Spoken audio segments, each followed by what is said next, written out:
I dintorni di un supermercato di Castelfranco Veneto come base per lo spaccio di droga e un camper parcheggiato lì nei pressi come casa, nella quale la Guardia di Finanza di Castelfranco ha trovato nascosti 27 grammi di cocaina, 56 grammi di hashish, un bilancino elettronico e ben 8.750 euro in contanti. È finito così in manette, arrestato in flagranza di reato per detenzione ai fini di spaccio, un marocchino risultato poi anche irregolare in Italia, colto a vendere un grammo di hashish a 10 euro. Dopo varie attività di monitoraggio, sopralluoghi e approfondimenti, abbiamo deciso di intervenire durante una cessione, quindi ci siamo praticamente appostati nei pressi di questo camper dove il soggetto viveva.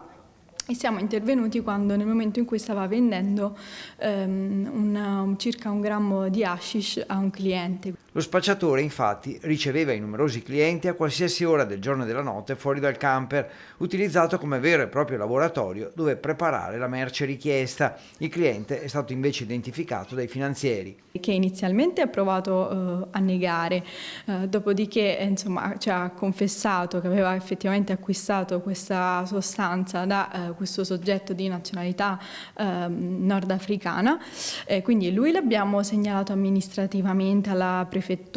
Il cittadino marocchino è risultato poi senza permesso di soggiorno, mentre il camper è stato perquisito anche con l'aiuto del cane antidroga e sequestrato.